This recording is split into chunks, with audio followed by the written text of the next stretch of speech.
The opening moments of most movies often show us something that really shapes the main character and sets them on their path for the rest of the story. And did you know that somewhere around the halfway point, usually something happens that makes it impossible for them to just turn around and go back?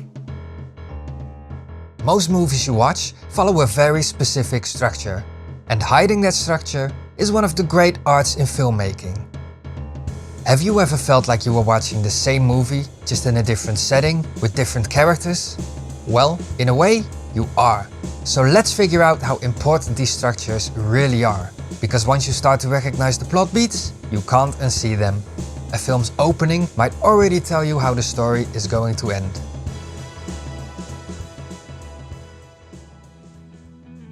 Welcome to Plot Beats, where I take a closer look at these crucial moments in film to better understand how themes, characters and structure shape a story. And there's no better movie to kick this series off with than my all-time favorite, Back to the Future.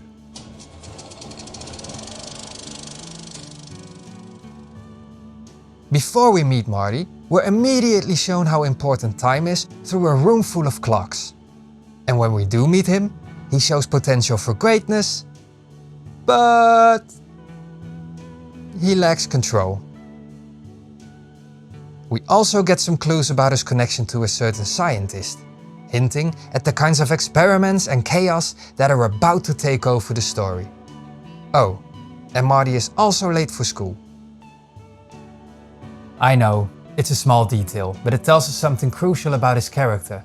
And by the time that we reach the climax, that same character flaw will be put to the ultimate test. In the next plot beat, the new situation, we see Marty navigating his everyday life. He rushes to school, gets caught by the principal, and fails his band audition because I'm afraid you're just too darn loud. Next, please. Again, we see the same pattern. Marty has potential, but he lacks control. He's always one step behind. We're also introduced to the people around him, his girlfriend, his family, and we start to understand the world he lives in. But most importantly, we learn about his biggest fear. Yeah, doesn't want to end up a loser, like his father. This fear drives his choices and sets up the battle he will face later in the story. As we move closer to the main conflict, we finally meet Marty's mentor, the legendary Doc Brown. He reveals the time machine he built out of a DeLorean. They test it with his dog Einstein, and for a moment, everything works. But then, at around a quarter of the film, everything goes wrong. Terrorists show up, Doc is shot, and as Marty tries to escape, he accidentally hits 88 miles per hour and is sent back in time to the year 1955. This is where the real conflict begins. Marty is stuck in the past and he has no idea how to get home. Once Marty arrives in 1955, he faces challenges that at first seem manageable. He tracks down Doc, explains the situation, and begins figuring out how to get back to his own time. Velocity, 21 gigawatts! 1.21 gigawatts! Great God! He also starts noticing how his presence affects the people around him, like his future parents and others in Hill Valley. Here we start to see Marty take his first steps toward growth. It's an important stage because it gives him the space to learn and begin developing the awareness he will need for the point of no return. Because then something happens that changes everything. Marty interferes with his parents' first meeting and becomes the reason that they don't fall in love. From this moment on, there's no going back. He hasn't just entered the past, he's changed it. Fixing the timeline isn't optional anymore. It's a matter of life and what makes this moment so important is that Marty's usual flaws, impulsiveness, lack of control, now have real visible consequences. Up until now, the consequences of his mistakes were only minor, but now they threaten his existence. This is the turning point. Marty must now grow and take responsibility or risk losing everything. Time which has been an important theme from the very first scene, is now ticking against him. The consequences of Marty's interference start to spiral. His siblings begin disappearing from the photograph, and eventually, he'll start to fade too. This beat highlights the connection between choices and outcome. Even small actions can ripple outward and change events in ways you don't expect. Time, which has been ticking since the very first scene, now shows its full weight. Every second matters, and every action counts. Marty's fear of failing now pushes him to take responsibility. But the pile of challenges still feels almost too big to overcome. This sequence shows that lack of control leads to escalating consequences, tying back to both his personal flaws and, once again, the story's recurring motive of time. Just as everything seems to move in the right direction, everything appears to collapse. George doesn't stand up for himself. The plan falls apart. Marty watches as he literally begins to fade away. Welcome to the narrative low point, the moment of despair, which is also thematically important. It again shows that Marty's earlier mistakes and inaction have consequences, now leading to loss of control. His fate is out of his hands, and his fears are at their peak, and the audience can feel the tension and the stakes. And it all builds up for him to finally confront his flaws. If he gets the chance.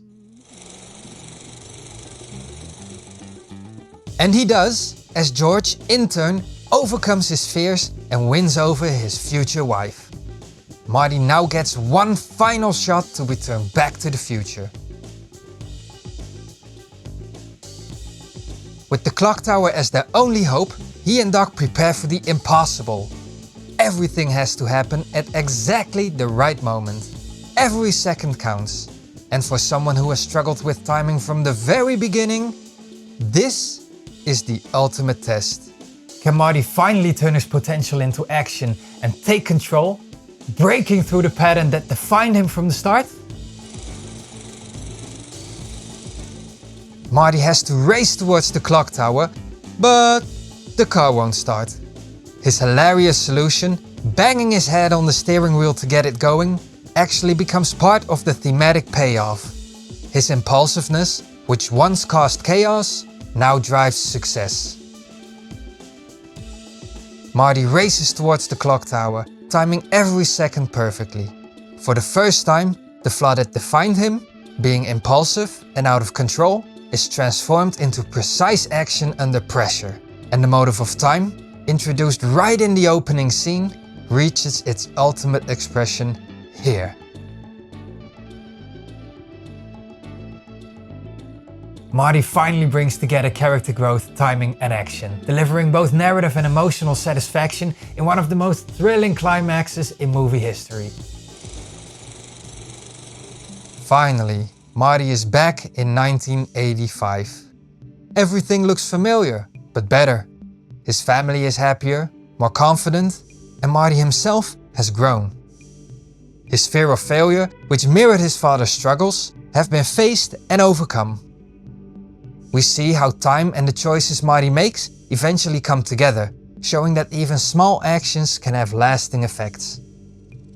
Everything that started with a boy running late for school, a room full of clocks, and a few missteps has led to real change. Marty's journey shows that personal growth is a process and that the past doesn't have to decide your future.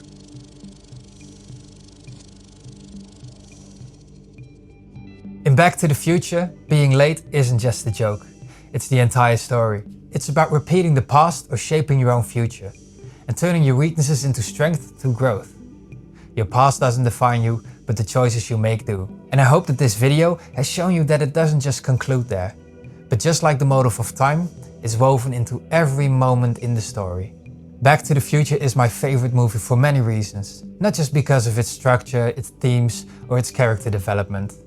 It's a movie that's always been there for me, and in many ways shaped me into who I am today. One that always sparks my imagination with its time-bending story, its unforgettable characters and its timeless humor. And to me, that is what makes Back to the Future the ultimate Hollywood movie. I hope you enjoyed this video. I had a lot of fun making it. And I'm also curious, how do you think characters like Doc, George, Biff and Lorraine fit into the story thematically? And while watching, was there a movie that popped in your head in which you recognized some of the plot beats? I'd love to read it in the comments. On behalf of Toby and me, thank you for watching.